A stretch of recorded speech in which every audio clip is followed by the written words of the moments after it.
Support the Amigos podcast on Patreon or PayPal and receive cool perks and rad swag. Visit our page at everythingamiga.com/support.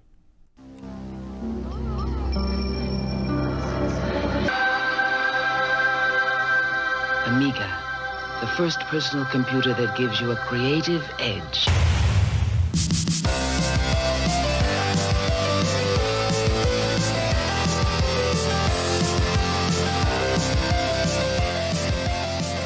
Hi, everybody. Welcome to Amigos. I'm John. And I'm Aaron.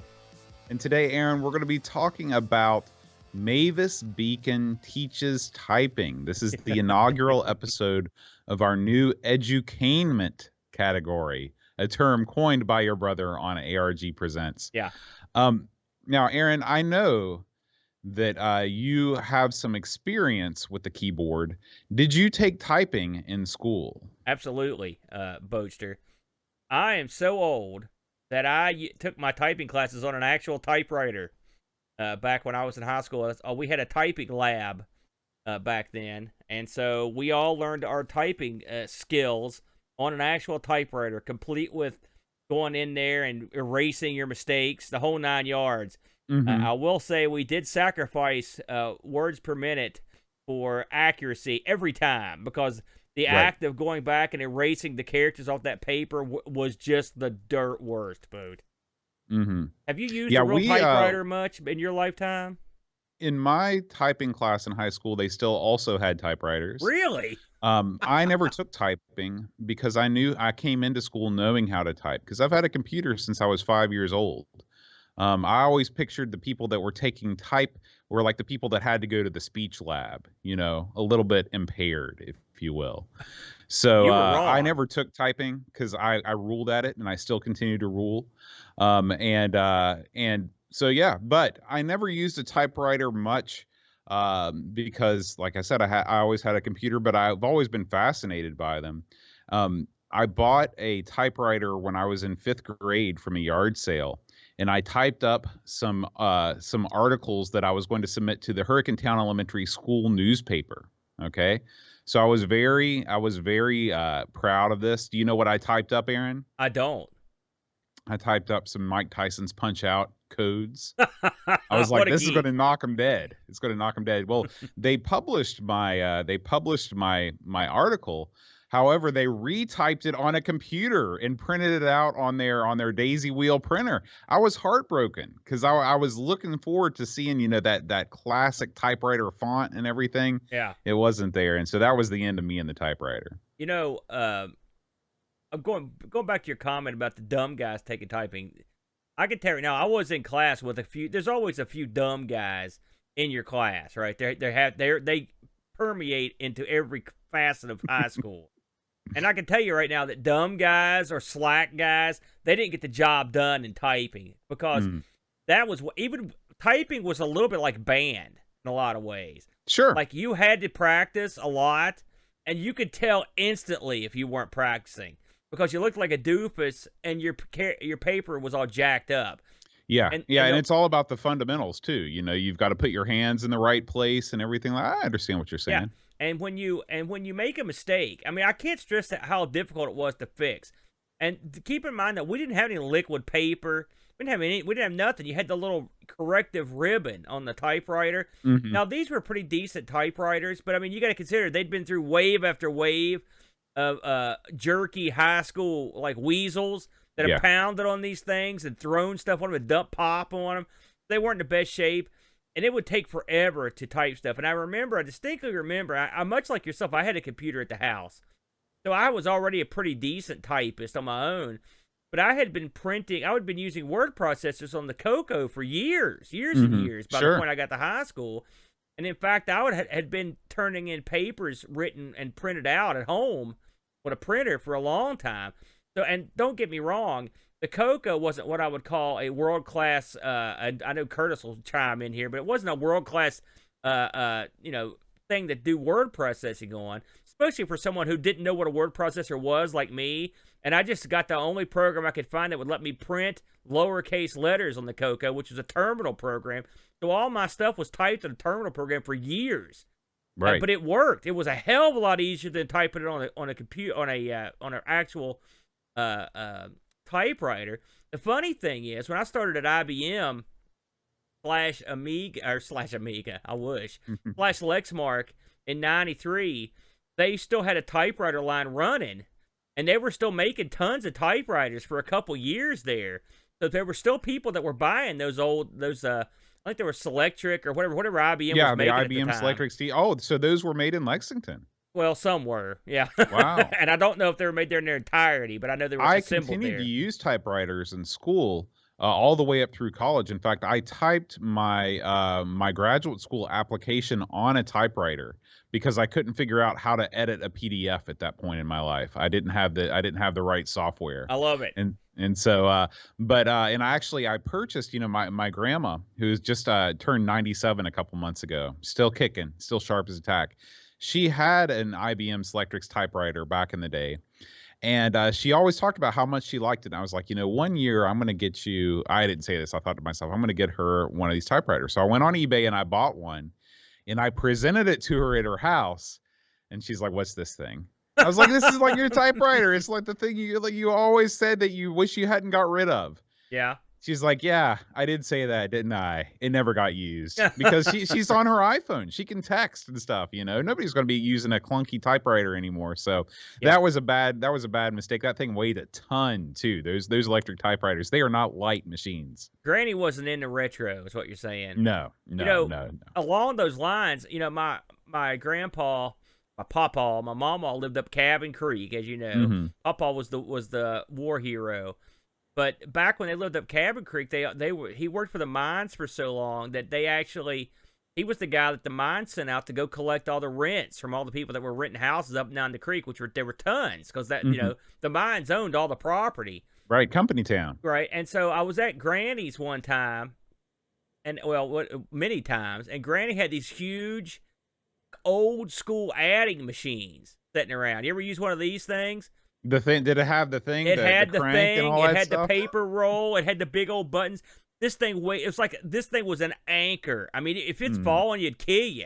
It weighed a ton, and that's what they used forever up Cabin Creek. I mean, in my lifetime, they were using these ancient adding machines to add up all these rents. I'll tell you something about secretarial work is that when you have people on your staff that are efficient with certain kinds of equipment, you don't upgrade that equipment. Yeah. Because all you're doing is you're killing productivity. It's just like at school. Our secretaries, they use a thing called Weavis, which is the back end for all the student information. And this thing looks like a terminal program. They call it the green screen because that's what it is. It's all text-based, and they can fly through it. The IT staff tried to introduce this new Weavis on the web using this thing called a mouse. They wanted nothing to do with that thing. They want the green screen and that's it. I mean, you're right. And I'm the same way. And I've got friends, but computer people can get like that. Oh, yeah. You get set in your ways, and you just don't want to learn something else, or you're already good enough at one thing, So it is neat to think that in my lifetime, I've fiddled with an adding machine from probably the 20s. And then I've also got access to the world's most sophisticated computers and phones, everything else. It's amazing how far it's came. I mean, if you think about Cabin Creek and people collected rents up there, they had party phone lines up there. They had well water. They had outhouses, the whole 9 yards. So we've come along at a good time because people had a lot rougher back in the day, Boat. I agree completely. All right, Aaron, speaking about having it rougher back in the day, let's see what's going on over at everythingamiga.com. Smooth transition, Boat. Thank you. Well, Boat, some sucker wrote something on here. You want to have a look at this thing? Yeah. So, I wrote up an article for Amiga Addict magazine, which apparently was a hit, sold thousands of copies based on my appearance alone, is what I've been told. I asked Jonah, who is the AKA Simulant, friend of the show, longtime supporter of the show, if I could reproduce this article for our site. And he's like, yeah, man, go ahead. And so I have put this article up here. It is about Fury of the Furries, which is one of my favorite games that we've done in the almost 300 episodes that we've done of Amigos. I really like this game. It's a platforming game that allows you to take on the role. It's sort of like if you had direct control over the lemmings. Is kind of the way that I feel about it. It's anyway, if you're into Fury of the Furry or Furry of the Fury, boy, that's a tough one. Fury of the Furries, and you'd like to check out my review of it, I give it a very high score. Spoilers. You can check that out over at everythingamiga.com, and stay tuned because I've got more in the pipeline, more reviews coming. I will say as I flip through this here, I see that you've got and much like myself on say the second or third date, you got a grab factor here 95%. Oh yeah. Now, I don't know what that means in terms of game, man. But the grab factor, what the hell is that? You don't rate your games. What would you give? What would you give Sword of Sodan in terms of grab factor? I don't think I'd score it. What are we grabbing? The game ourselves? I don't even know. It's funny. I didn't want to give. I'm not a big fan of percentage score reviews, but this is sort of the format of Amiga Addict, and so when they told me to give it a grab factor score, I did. So he told you, he instructed you, there's got to be a grab factor. He's like, if you're not grabbing it, don't bother reviewing it. Very good, Bo. You got to feel it in your hands. That's what I always say. Move along. Let's talk about our YouTube channel, Aaron. Oh man, holy smokes, it's been popping and locking this week. Yes. Boatster. First of all, let's lead. And once again, here you are, Commander content. You can't get rid of me. Where's your cape, my good sir? Tell us about what's going on here with the Boats Real Arcade Pro In Edition, stream or whatnot. Give us some background on this, Bo. Okay, so I customized my arcade stick. I got this arcade stick. It was on the recommendation of one FrodoNL, who has the same stick. I bought one of these fancy fight sticks, and because I wanted something better to play with on main. And so it came and it was okay. I wasn't a big fan of the way that it looked. It looked sort of blah. And I discovered there's this whole community of people online that customize their sticks. And so I did that. We'll talk about that in a future video. But I wanted to celebrate by playing a whole bunch of arcade games with the new stick. And I will say, Aaron, with the new octagonal gate that I put on, this thing is by far the best joystick I've ever owned in my life. It sits in your lap. It's huge. The stick feels great. The buttons feel great. So I played Arabian. I played Dig Dug. I played Slap Fight. No, I didn't. That's Alcon. I played Bells and Whistles. I played Bomb Jack. So if you want to watch me play some classic arcade games with my new fight stick, tune in. It's a good time. Now, what was the munchability factor of the new stick? I know you like to nibble on these things. I haven't tasted it yet. I'm waiting for my sauce pack to come in. Maybe the Chud can invite you on Tech Liquor. And that'd be a good special episode guest right appearance, there. Yeah. That would be perfect for you. And let me one more quick item. What would you rate the grabbability factor of the stick? Oh, it's grabbable. I'll tell you that right now. Man, that's a must-watch, everybody. Let's talk about ARG Presents, a little show with a couple of big goofs on it, myself and the Brent. And this week, it was cunningly named Steering Wheel Games. Brent's pulled another one out of his hiney. But I think we picked a couple winners this week. Your boy had a look at the good old ColecoVision Turbo boat. Yes. Complete with the cool System Expansion 2, I believe, which was the steering wheel with the little gas pedal. I don't know if I've told you this before, but I came very close to buying a cockpit turbo machine when I went to the arcade auction down in Tennessee. Those are super sweet too, Bud. They look super cool. Yeah. I could not fit it in the trailer that I brought. It was so massive. I knew you were a fan. Yeah. But and the ColecoVision version, hey, don't sleep on it. It's good to go. It looks great. Yeah. Oh, did you know there's an Intellivision version of this? No, but I can see it. I can definitely see it. I was surprised they got so few ports, but I guess it's just when it was released. But now, let me ask you a question. The ColecoVision stick, because I haven't used it very often, that the controller at the top, you can't twist that, right? You couldn't use that as a wheel. Okay. No. There's it's not that cool. Are you kidding me? In fact, that controller is not cool at all. The Brent being the man, that looks just like that place in Charleston as you're going over the Lee Street Bridge. Oh, are you mocking me for saying that?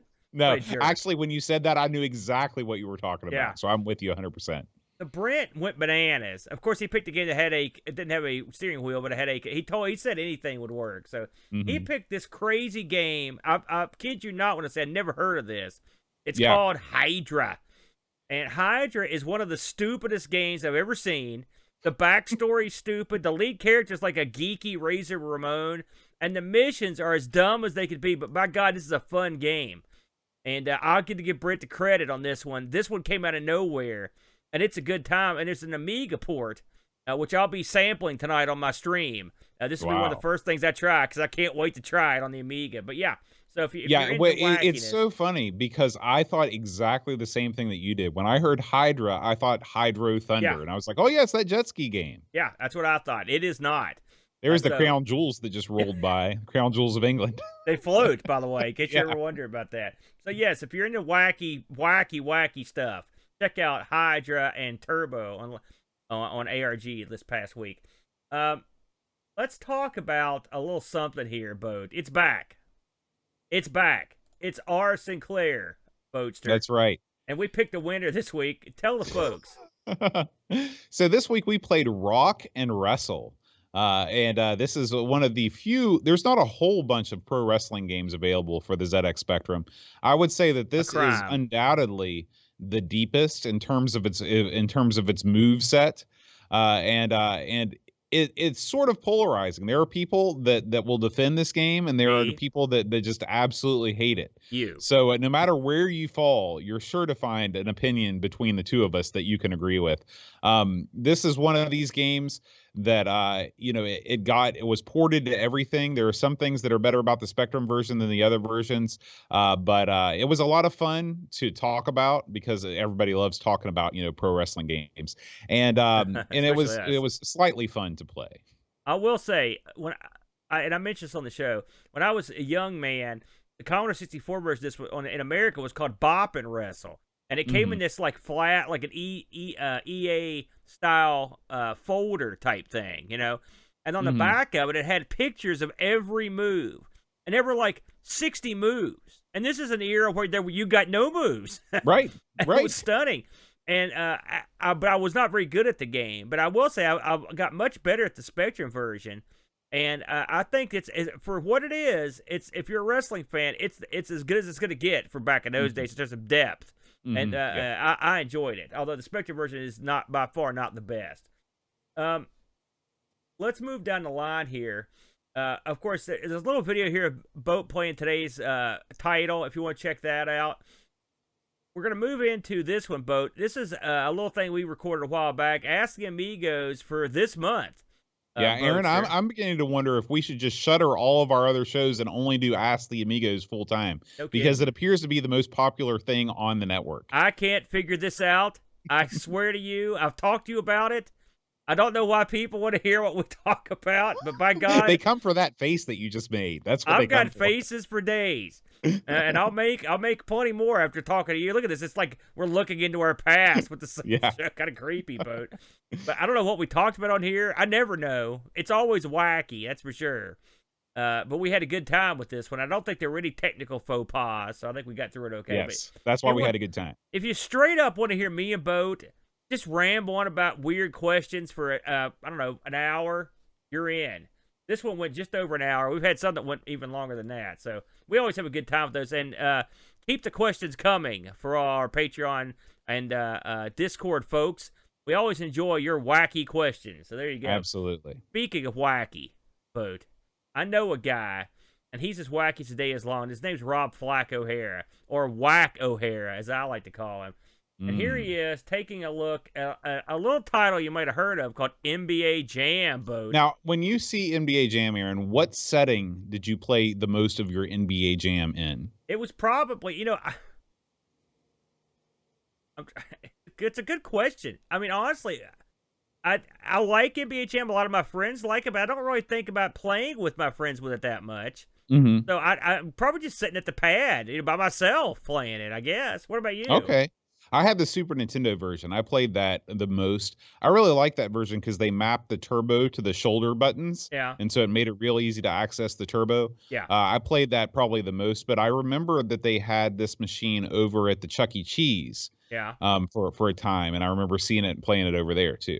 Now, listen, come for the NBA Jam, stay for this incredible tale that the Flaxter belts out about this secret, invitation-only mega arcade and the surprise ending of this arcade. This is trust me, the master storyteller is at work here as Flack lays down this awesome story about how he got invited to this secret arcade. And then he got invited to the warehouse that provided the arcade with games. This is a great story. So tune into this show. I was here live for this one. I loved it. Come in and watch Rob play some NBA Jam, and then listen to this incredible tale, Bode. It's unbelievable. I don't want to spoil the secret ending, but so there you go. Let's roll on here to our good buddy. It's tea time with Tim from Pixel Gaiden, and he's kicking the tires on his MSX. Now these things are pretty neat, both the old MSX. Mm-hmm. Oh yeah, but I love it's my favorite classic computer design, bar none. Yeah, my favorite. Look how slick that presentation is there, Bo. It looks good. Yeah, very That's nice bordering. MSX cam. I like that. By the way, the MSX, that looks like a tight keyboard, if I may say. It's grabbable. What happens? What often happens, but we've been down this road a few times. You've got your classic retro computer. You're ready to rock and roll. You've practiced the night before. It's good to go. And then when it's time to throw down, these things don't always cooperate. And sometimes, but that's also part of the fun. So you can watch Tim go to work on this thing, get it up and running, and play some interesting stuff. The MSX has some really cool games. Tim's got a great demeanor, and it's always joyous. He's always having a good time. So highly, highly suggest you check out this offering from our buddy from Pixel Gaiden. And also, make sure you check out Pixel Gaiden. Great podcast. Okay, Boat, here it is. This is the video you referenced earlier. Look how fast you are, Boat. I know. I'm this a is machine. Boat going to work on this Sega Astro City custom art mod. You were pleased with the overall result of this, Boat, right? Yeah, this is just, I put this together yesterday. I took my full stream. You can watch the full stream on Twitch. But this is a highly I'm basically running at 1000x speed as I dismantle this thing, and or half the speed of a mortal man, or double the speed, I should say. Because look at you, it doesn't look like you're going 1,000 times quicker than you normally would. It is weird, but at any rate, yeah, I talk about all the different steps that you take to open up. It's really not hard. It's really not hard at all. But people like to before they undertake any sort of a project, they like to see if there's anything on YouTube. And as far as I know, this is the only Real Arcade Pro in customization video that actually explains each step on YouTube. So if you are a fight stick person, be sure and check that out. Very good, Boat. And Boat swears by this stick now. Very good. Now, look at this, Boat. Another offering here on the old ZX. And this time around, the Herm is back at it again. Hermsky has put together a little something here. It's a video walkthrough of the game Peter Pan for the Spectrum 1984. Bud, are you familiar with the old Peter Pan game? I know that I think that this is a text adventure. I remember Hermsky saying something about that on the Discord, but I have not played Peter Pan. I like the idea of a walkthrough text adventure. You've got the subtle and beautiful tones of Hermsky going through this. Look at that. Now, this is graphical with that's actually pretty good right there. Yeah, Bud, yeah. That screen. So there's obviously they've got some pictures intermingled in there with the text, Boat, which I like that. So, and Hermsky has really come up with some real oddball stuff that's great. And this is another one. He's thinking outside the box, Boat. Yeah, it's good stuff. So please, if you are an old Specky fan, give this a shot. Peter Pan from 1980. Boy, it looks like he's playing a Peter Pan, the leaderboard level there with the way those graphics are being drawn in. If they made a mini golf course, that would be it. Hit them on TP. Our last offering on YouTube this week, another fine fellow. It's FrodoNL. Frodo's been going to work on the ColecoVision. I've caught so much of these, and they're always entertaining. And this is Frodo, sort of. I think this is where he finally finishes up the ColecoVision. And I think this is also one where he does some. He plays a little bit of. I'm not sure. It's either this or next where he plays a little bit of homebrew. This looks like mainstream stuff here. Pitfall 2. Looks like Cubert's Cubes. Is involved. Bo, you remember this one? What was this called? Oh yeah, is Jumping Jack? Is that right? No, that's the rabbit game. I know, because I remember this was on the Atari as well. Yeah, there's some interesting offerings here. Plus, the dialogue delivered by Frodo as only he can, and his he's always got a good chat going too. Bo, so yeah, look at that. How fancy, eh? Very impressive. The ColecoVision, underrated. Yeah. One heck of a machine. Here he is. This is Star Trek. I remember playing that. This is Super Cobra. So yeah, I was actually watching because at the end of this, yeah, Frodo has a great run at Tapper. He's a good hand at a lot of these games. Boy, I've never seen the ColecoVision of Tapper before. They've got the organ grinder up there. That's awesome. It's awesome. It's awesome. In fact, he had his best run ever a while back on it. So if you're into the ColecoVision. Or just want to sit back and enjoy a good stream, come over and check out Frodo. One more thing I want to talk about before we move off of this is we don't usually do this, but we're going to start. I just wanted to mention that we also have a Twitch channel. Now, a lot of you are watching Twitch, but if you're listening at home, and you can hear that's clearly Boat laying down some sick beats. So if you're listening at home, please go over and check out our Twitch channel. There's a lot of stuff on here, isn't there, Boat? Including us right now.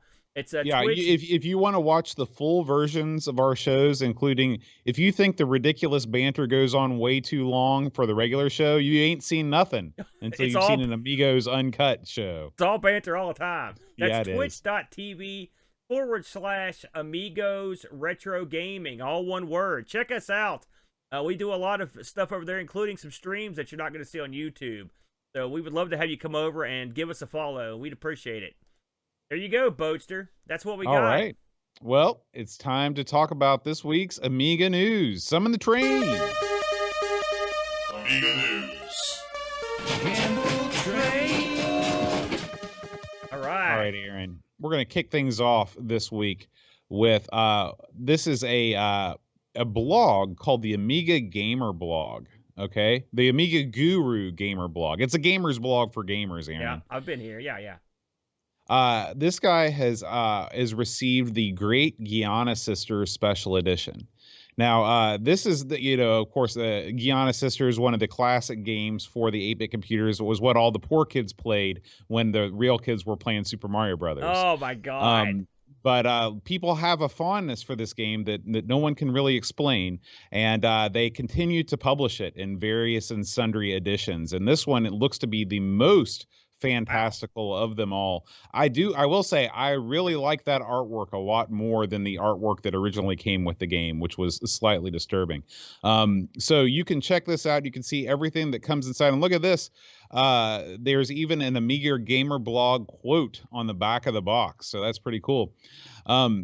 So yeah, this is if you are a fan of this game, this is probably what you want. It's not going to get any better than the Guiana Sisters SE Special Edition, Aaron. Did you ever play the Great Guiana Sisters? I think it was called Twisted Dreams.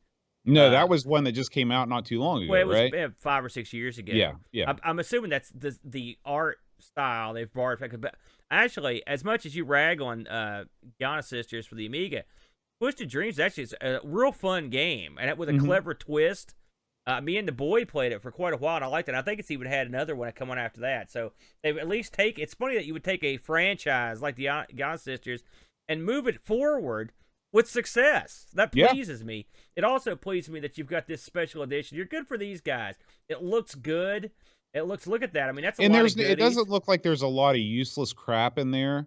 Like, you know what I hate? It's this trend of coins coming with games, special collector coins. Like, what are you going to do with that coin? How are you going to display it? It's not like a poster it's not like a poster that you can hang up on your wall or something like that. Like, just enough with the coins. Give me the cloth map. Let's be done. Those coins, they're not cheap to make, Boat. Oh, I'm pretty sure they're Me cheap and the to make. Brent looked into get some tokens made one time. Like they ain't coming cheap. You're not brother. you're not searching in the right store on AliExpress. I I can guess turn you on to this some was cheap before tokens. that site existed, so there may have been some change on the old coin Yeah. making business. Very good though, Guinness. Go get this. You can. All right, coming up next, I got a email from a guy that has opened up a new Commodore store here in the United States, Aaron. Yeah. This is Retro Rewind. Okay. These guys are based out of the States, and they have all of the new hardware that you might want for your Amiga or your C64. They've got the Wi-Fi modem cart. They've got the diagnostical harness thing that you can identify the troubles with your system. They've got the Amiga RGB to HDMI adapter. You know, pretty much all the stuff that you hear us go on about all the time, they've got here. And if you scroll down to the bottom of the site, all the way down at the bottom, um, let's see. I was checking to see if they had an address on there, but I can't remember exactly where they're from in the States. But definitely check them out because we need more people that are based out of the States, because I don't know if you've noticed this, Aaron, but stuff from Europe does not arrive here very quickly anymore, and it might not ever again. Did you look in So the chat there that Diamond Master says they are based in Toronto, Canada, but there we go, Toronto, Canada. That's right. And it's sort of like being in America, but close. this is I just looked up the email. He says we are North American based, north of the border in Toronto, and produce everything we sell in house. So yeah, Really? definitely. Yeah. Interesting. Yeah. Yeah, this looks like some good stuff. I'm going to be coming to check this out. Hey, we got Amiga on the lake, and now we've got this. I like it, man. We need some of this sweet action. Beautiful. That's right. And as an extra bonus treat, Frank is the guy's name that owns this shop. He also runs an Amiga BBS, which is the next link in our news story. Oh, it's our kind of guy here. Yeah, so he runs, this is called the Hysteria BBS, Aaron.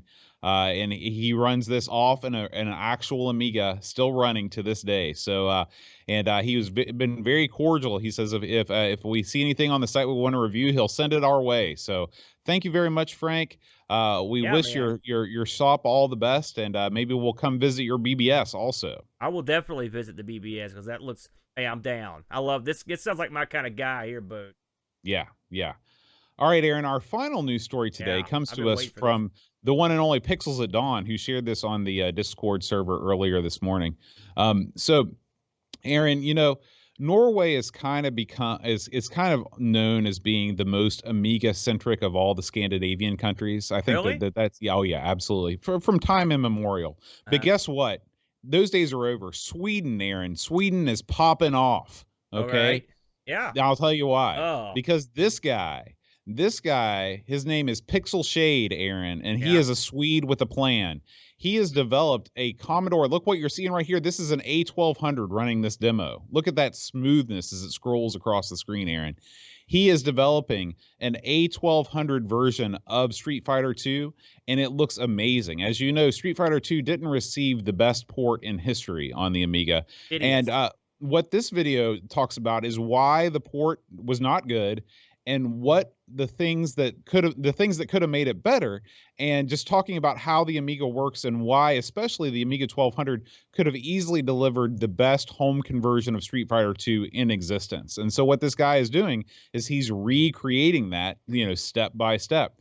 This is a really, really great video. It's very dumb guy simple, which I appreciate. It doesn't go too deep in the weeds. A ton of work went into this. I mean, a ton. This guy, Pixel Shade, if you are an Amiga fan at all, go to YouTube right now and subscribe to his channel, because he's doing great stuff, and I hope that he puts out more content soon because it's quality. Is this going to actually be something that gets released? I don't know. He's sort of, he doesn't really go into his long-term plans, but he shows you what he's done so far. And I can't imagine that he would come this far and not want to finish it up in some respect. So he would be a legend if he could put that together, because I can tell you, no one was happy with the Street Fighter for the Amiga. And then maybe after he's done with that, he could have a go at Final Fight, which was also a dud from Capcom. And if he wants to be king of the world, he can go have a go at Outrun, which would get him over. I'd say those are the three games that pop into my head that were such duds that they could use the good ones again. Very good. Good find, Boat. I'll have to check this guy out. I love it, man. All right, Aaron, that's going to wrap things up for this week in Amiga News. You want to show everybody the Twitch channel and talk a little bit about that? Well, yeah, sure. What the heck? Let's go there. We do a lot of, again, pardon this noise as you're going to hear.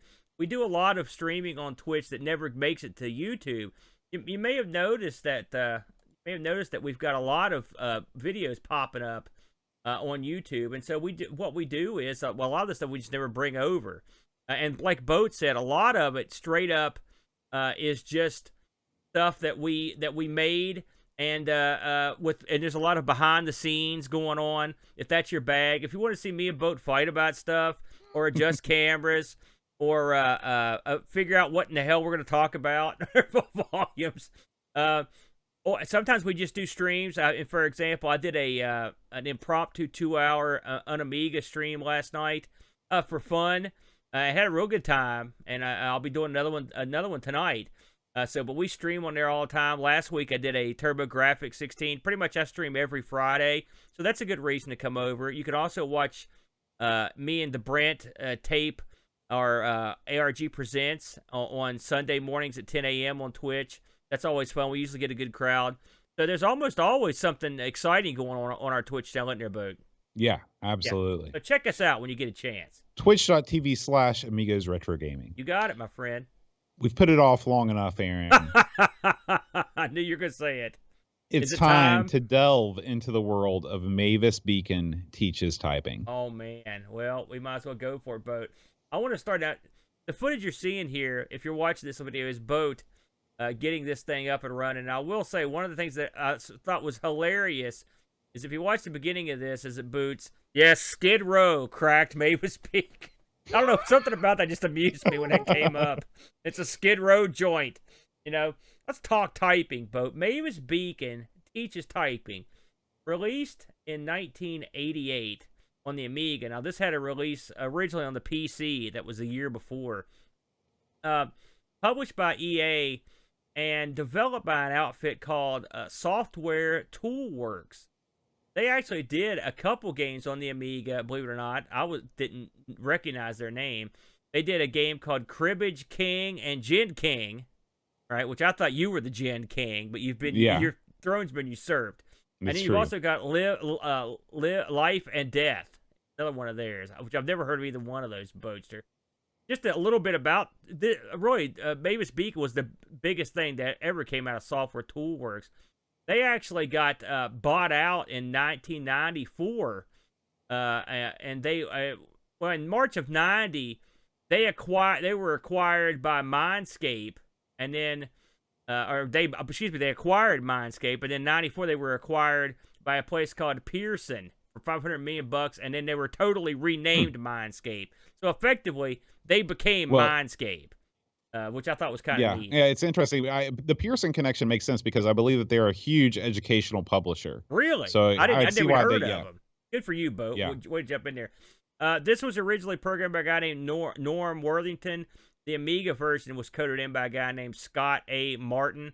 And this will run pretty much on any Amiga you've got. Mavis got ported to everything. That's not true. It got ported to a lot of stuff. I mean, you had to have a keyboard. You've got the Apple II, which was one of the early ports. The C64, this one threw me off, both. The old Atari 8-bit. I thought that was interesting. And I have never seen this on the Atari 8-bit. I was going to ask you if you tried it, you know. Now, it only got the first version, according to what I've read on Wiki and on their page. The Apple II GS got a port. The Atari ST, Mac, of course, Windows eventually got a port. The Palm OS had a port of this. Well, how's that going to work? And then, of course, I guess maybe you use that graffiti handwriting tool. Maybe so. I don't know. I'm glad you said that because that's what I was. Maybe they've got a speed graffiti thing. That's it. That's it, man. Oh my God, can you imagine trying to pull that off? No, thank you. So, the story of this program is interesting. Before we get into the program itself, System Toolworks has basically had this thing. The original version was written by a guy named Charles Hayward, who was a programmer that lived in Berkeley. No surprise there. And it was written in DOS by the Worthington fellow. And this thing was a pretty big hit. And early on, it supported the QWERTY keyboard and the old Dvorak. Did you ever use a keyboard with the Dvorak layout, Bo? No, I always assumed those people were freaks. The funny thing is, I was reading that they sort of phased out the Dvorak keyboard. Good move. But no, wait, it gets better. Later on, I think it was like 2011, they brought it back. So I guess people are still using those things. The only Dvorak I know is John C. Dvorak. That guy. So I don't know. Yeah. So there you go. So of course the name of the game is Mavis Beacons. And Mavis Beacon, I was stunned to find out was not a real person. I mean, I guess everyone knows this but me. But I was deeply disturbed when I found out there was no Mavis Beacon. I was like, oh no. And it was a person that they made up to represent a kindly typing teacher on the game. The way they got the name. Have you heard of a singer called Mavis Staples, Bode? Yeah, the Mavis Staples sisters. Right. I looked up. I didn't know the name, so I went to YouTube and looked up some stuff with Mavis Staples. That chick could go. Yeah. She could go. I was instantly a fan, man. And then they got the last name as Beacon, as in like a beacon of light to like help you learn. Okay. Sure. That's where they got the name. Now. The chick obviously on the front is not named the front of the box is not named Mavis Beacon, because there is no Mavis Beacon. They went out and got a model basically to play the role of Mavis Beacon in a photo shoot, and they got a chick called, I'm gonna try to get her name right, Renee L'Esperance. She was a girl from the Caribbean. One of the guys involved in the game was shopping in Beverly Hills when he saw her walking around, and they're like, "Bam, there she is." I mean, that's her. Mavis Beacon. Our girl. Yeah. So they picked this model up, and then they went to work. They only paid her for like an afternoon or something of shoots, and then they just kept using the photos for like years, which I also like. That was funny.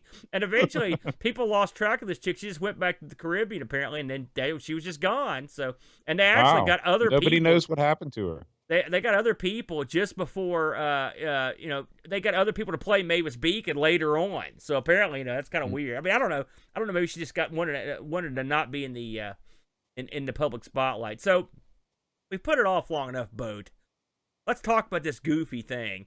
And I'm going to since you're a teacher and you have a great grasp of this sort of thing, explain to us, in best you can, your experiences here with Mavis Beacon Teaches Typing.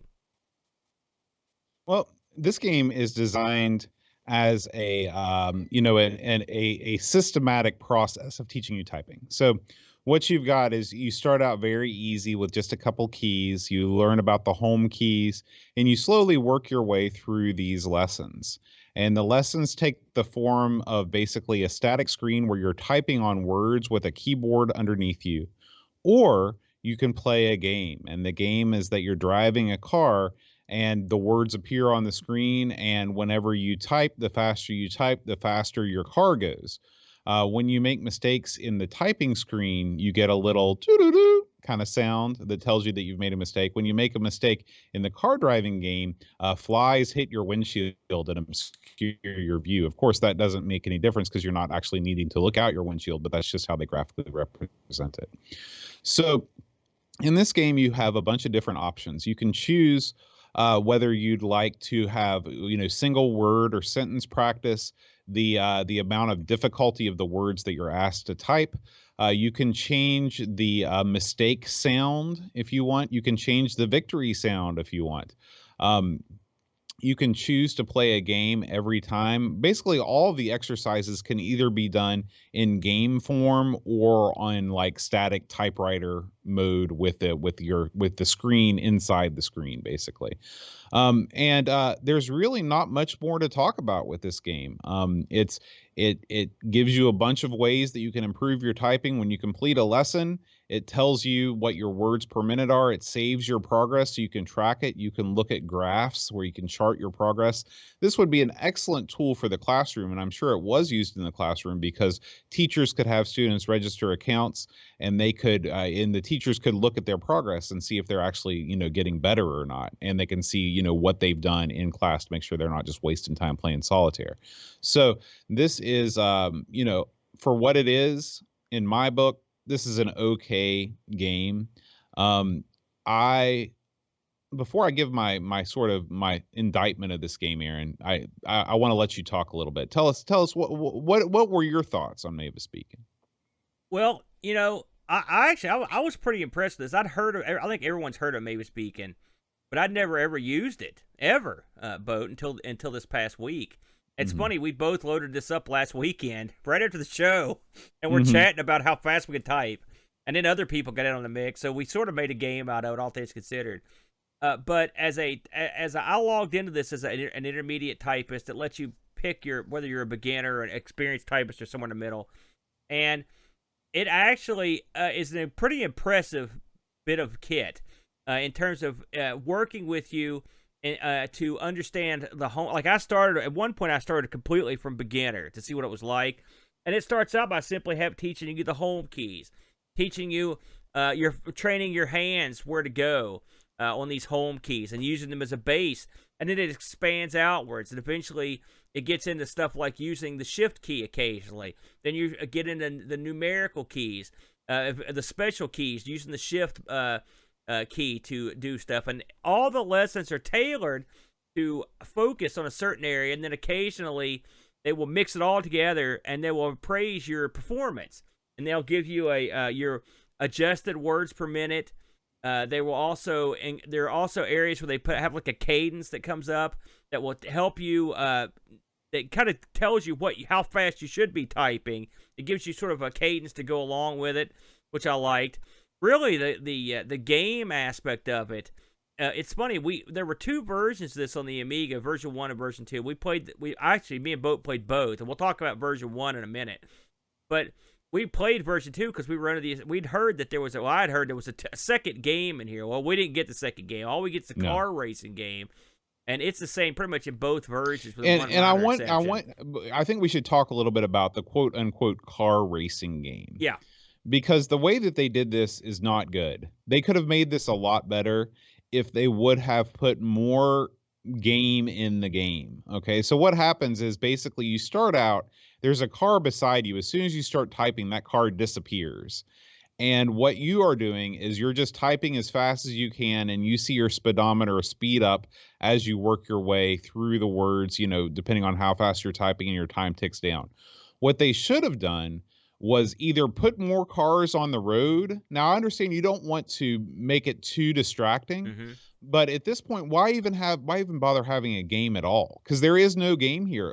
Or make it a top-down affair where you're seeing your little guy move around the track, sort of like Super Sprint, and you're typing, and the faster you type, the faster your car moves around the track, and you can kind of monitor that out of the corner of your eye. Or even if you can't, you could watch a playthrough at the end. You could watch yourself, reign supreme over the other racers.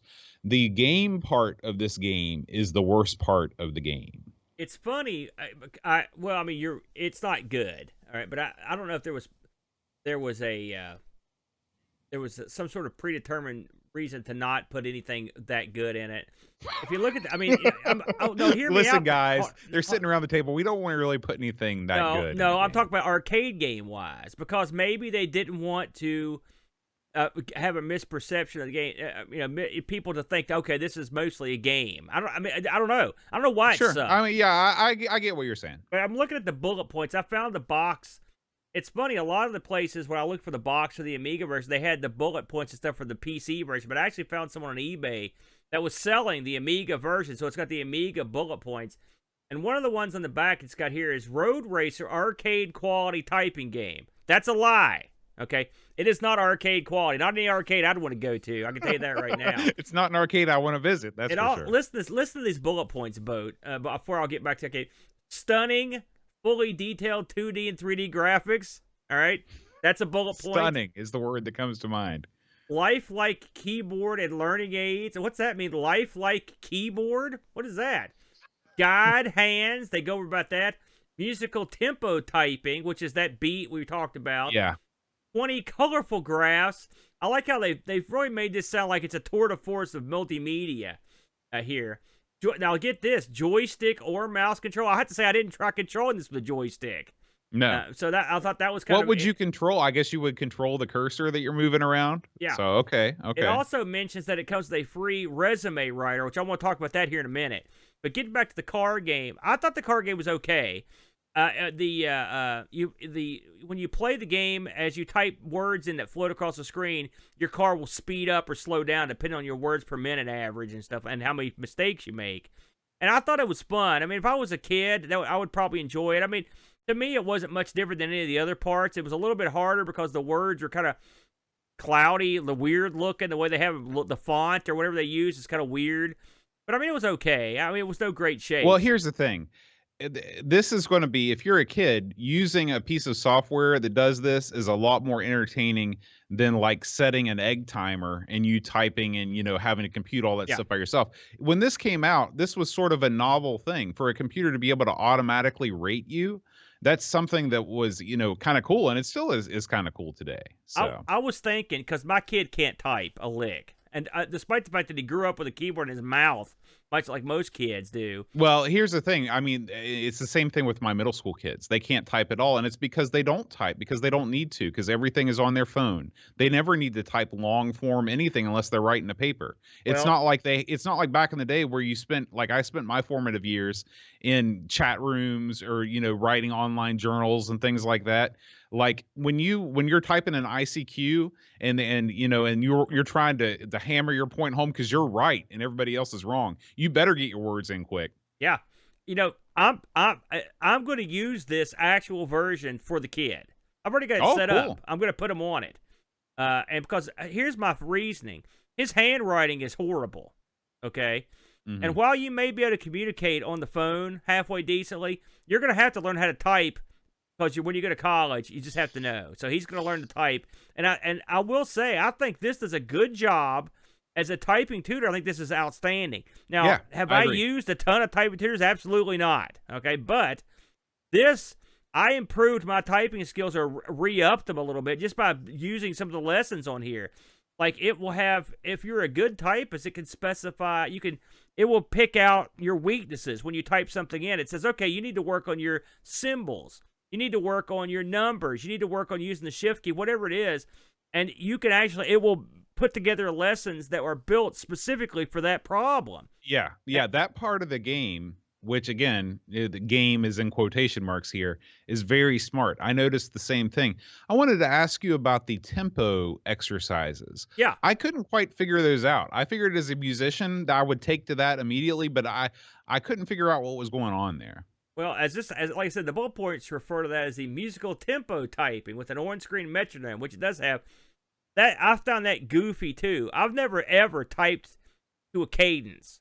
Yeah. I mean, sometimes you'll build up some speed and you start feeling yeah. But I mean, it's not like you're going like bucket, typing like right, that. you're not playing paradiddles on the keyboard. Now, so I'm assuming that is a technique to speed up your words. Mhm. And maybe it works and maybe it doesn't, but I've never seen that done. Yeah. So maybe that's something exclusive to this program. I don't know. Like I said, my knowledge of typing tutorials is low, so I can only go by playing these two games. But I thought that did a pretty good job overall. I think both versions of this will get you as a better typer. Now, here's what they won't get you. This is not a game. This is not, I mean, it is edutainment, but I mean, don't ever buy this to play racing, because that like boats, that's a non-starter. This is strictly a utility and nothing more. It also mentions, and this is ballyhooed on the box, a resume writer program included. I want to talk about this before we go back and talk about version 1. Did you look at the resume writer? No. It's crap. Okay, listen, they ham and egg this to the nines. I loaded it up. It's a menu based, and it has you type in your name, address, phone number, and then you'll pull down a thing. It'll say like, enter your job history. I was like, okay, let's see what that looks like. It's just a bunch of blanks where you just fill it in. It doesn't help you in any way. And at the end, it'll sort of position everything in the right spot to print it. It's crap. It doesn't give you any help at all. So clearly a bullet point for the box only. That's right. If the arcade-like quality of that racing game is an indication, that's the same kind of quality you get from the resume maker. Before we move on to the next thing, I'm eager to hear your thoughts about Mavis Beacon Teaches Typing 1. on the Amiga. Let me tell you something. I downloaded these, and I thought I had gotten 2, because the one I got was mislabeled. It said version 2, but it wasn't.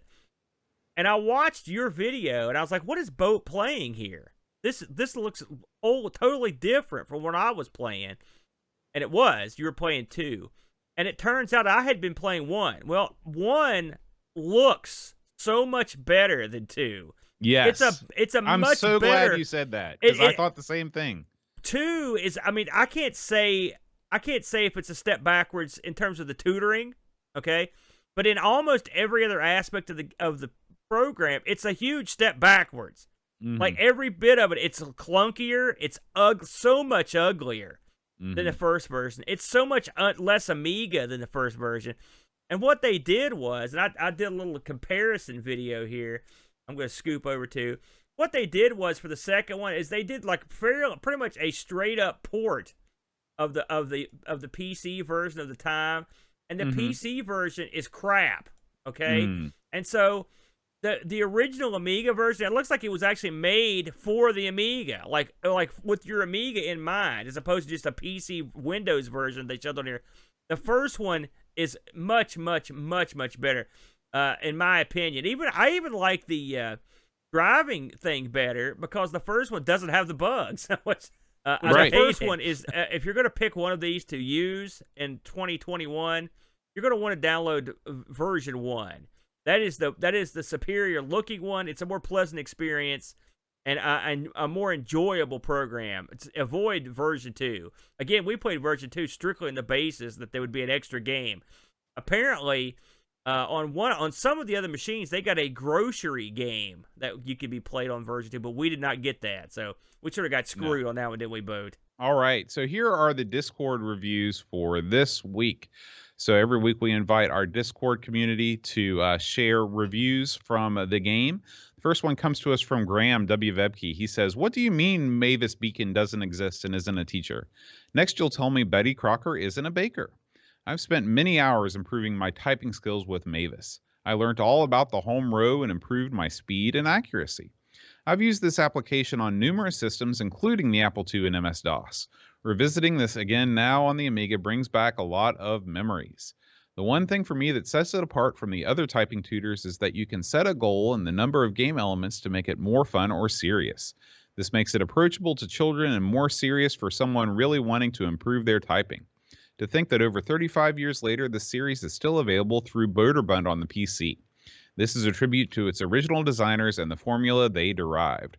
More modern versions of Mavis Beacon, including competitive network games and the ability to import your own words and choose the type of music to play while you type. Ooh. If anybody wants to get better at typing on the Amiga, this is the application to get. 9 out of 10. Graham loves it." I think he's dead on, by the way. I agree with Graham. Yeah. Our next review comes from Neil, our boy of RMC. Yeah, chiming in. He says, "This isn't a review as such because I've not turned Mavis on in 25 years. Get it? Boom. But I have fond memories of bugs splatting on my windscreen as I tried to type out the letters as fast as possible. I went through an odd phase of first trying to play the bug splat game without looking at the keyboard on Mavis, then doing it with the lights off. Boom!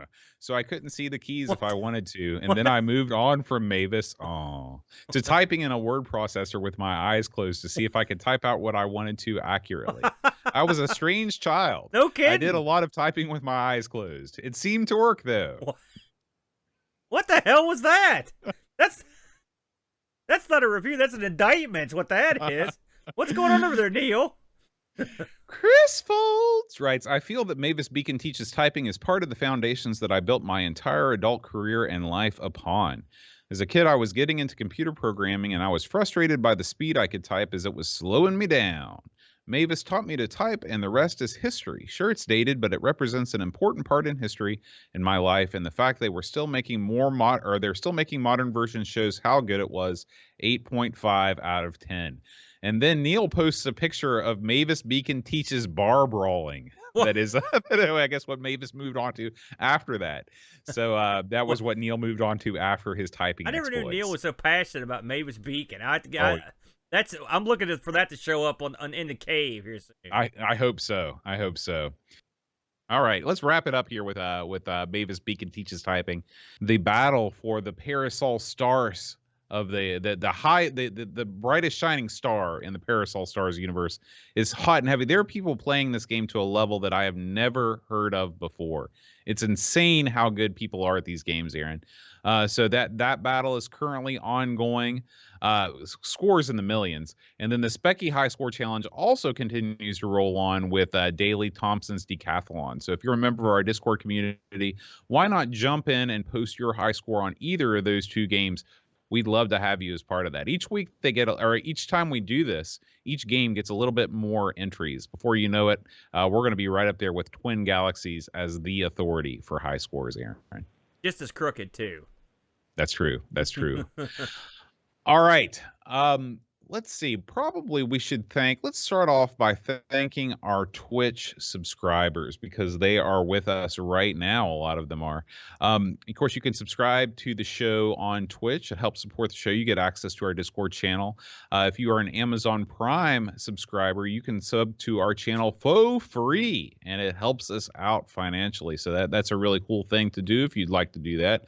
We'd like to thank Christian Russell for being part of this, Blue Train, Z9K9, Eeyore 4077, Uber Scuba Diver, Barkbit, Still Adolescing, Pints and Amiga, Macintosh Librarian, Lord Soup, Smgregor 1, Lamasta, Negsol, Wing Chun Wolf, Retro Jerry, Paul Kitching, Blah Blah Blah 5372, Paco Takate, Jost 80, L Curtis B, Gary Heather, Great Algae, Diamonds Master, Jigglebox, Captain Chaos DK, Rule of Thirds, Mitsuyama, FrodoNL, Krabs, MTG, and Piplo for subscribing to us. Thank you so much, Twitch subscribers. Well done. Now, Aaron, as far as last week's Patreon song challenge, this was a little bit outside the wheelhouse, I think, of quite a few Amigos listeners. Not everybody goes back to the 70s R&B, the hits, the real music. However, there were two winning entries. I want to thank both Pac Billy and Figgy CTZ. The Fig, he never misses. And of course, Pac Billy, he's a savant. So no matter what I sings, he always gets it. And the name of the song, well, I'll just read you Pac Billy's response. He wrote me an email. He said, "It's Easy by the Commodores. The name of the song is Easy. Written and sung by my fellow Alabamian, Lionel Richie. Also covered by Faith No More, sung by Californian Mike Patton. Man, I think your interpretation of Lionel's vocal gymnastics on this one is a thing of beauty, my friend. A thing of beauty. If you ever do a Patreon song best of, this one should top the list. You even do all the horn licks." Now, I love that song. You talk about That's Why I'm Easy. Is that the one? That's right. You butchered that. No. Lionel Richie should come here and beat you down for that. That was a horrible interpretation. Me and Lionel, we got a thing going on. No, you don't. You've got nothing going on with him. He's a smooth singing writer. You're a hack. You're a hack. You hacked that to bits. I can't believe that's the song, because I know that song. Go on. Horrible. So this week, if you know this week's Patreon song, you can send me an email at john@amigospodcast.com, and I will announce you as a winner on next week's episode. Oh, God. Is this the preparation time? Mm-hmm. God, I'm dreading this one. I have limited hand movement, and that's going to bother me. What does that mean? Is it the shirt? Oh, it's the shirt and the cord. All right, I got it now.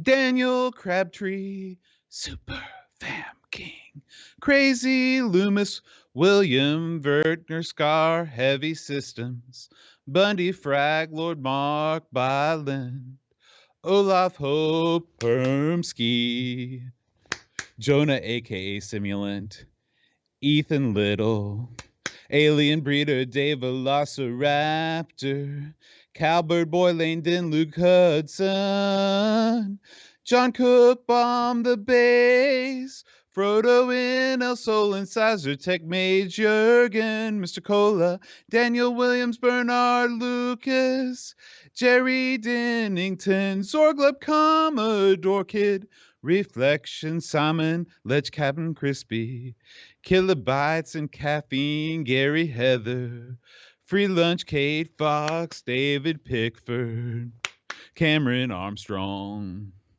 Andy Jones, Lobsterminator, 10-minute Amiga Retrocast, Bernard Quinn, RMC, Tim Drew, Simon Rose, Joseph Harrison, Kyle Letter, Rob O'Hara, Matthew Lera, Moore, Andy, Craig, Sean Zoe, Barkbid, Roland Burke, Andrew Monks, Joe the Zombie, Leaf Kellon, Alan Kebab, Chicote, Levelo John, Marshall, Matthew Perron, Ricky DeRocha, Creepy, Dead Boy, Figgy CDZ, The Slow Norris, Stefan Sorgord, Mortensen, Edvin Hedden, Yes.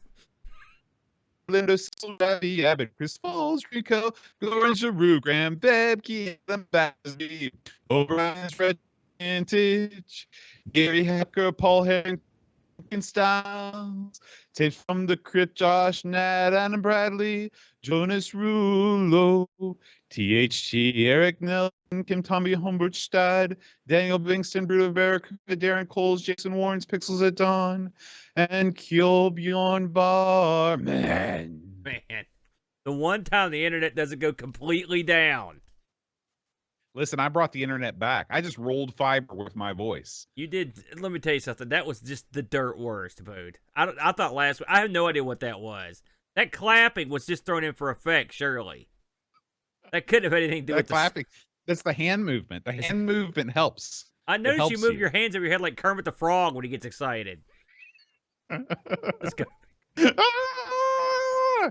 I think your song literally brought down the internet. Congratulations. Maybe that's what's wrong with your internet. It knows what's coming. It tries to quit early. It's like, no, we're not doing that again. That could be true. That could be true. Well, I'll tell you, we can't get out of here, Aaron, without thanking the fine folks that have joined us in the Twitch chat live and in person. We always appreciate people, especially the folks in Europe that really stay up late to be with us as we tape the show live Fridays at 5 o'clock Eastern. Now, Aaron, we move on to the fine folks that have joined us live here in the Twitch chat. We're going to start out with our fine moderators. Duncan Styles. What's wrong with calling him fine? You really put a lot of emphasis on that last fine. Duncan Styles, who we should also thank for being our social media coordinator. He is the one that compiles all of the best of videos for our Facebook page and our other social media. Does a lot for ARG too, so we appreciate the Dunk. And Pixels at Dawn Gaming, our other moderator, also the chairman of the Amigos Game Selection Committee. He keeps all those folks in line when they're voting on the games that we play each week. And our users here in the chat, we have Amiga Cami, Amiga Live, Barkbit, Bitstorm, Booney64, Brock 101, Christian Russell, Co Brian, Commander Root, Cowbird Boy, Diamonds Moz, Sevener, Edvin Helland, Eeyore 4077, FrodoNL, Hermsky, Ilara, L. Curtis B, Mitsuyama, Olav Hope, Powernerk, Paul Kitching, Picard 2010, R-Typer, Rob, Flack, O'Hara, Super Cruiser 5000, Super Fama King, Super Tech Boy, Tom Toms, Thicker, Thagodasa, Treyguard 82, Vigoro Pros, and Z9K9. Thank you guys so much for joining us in the chat this Good crowd. evening. Yeah, good crowd today. All right. So, Aaron, next week on Amigos, we are going to be playing Cosmic Pirate, picked by Zorglove. I've never heard of that one. Have you? No, it's a shooter, apparently. Shooter. Okay. And we want to thank Graham W. Vebke for our very first entry in the edutainment category. Thanks for choosing. I enjoyed that. That was actually kind of fun. It's fun to talk about, too. All right, guys, we will see you next week for another episode of Amigos. Until then, adios.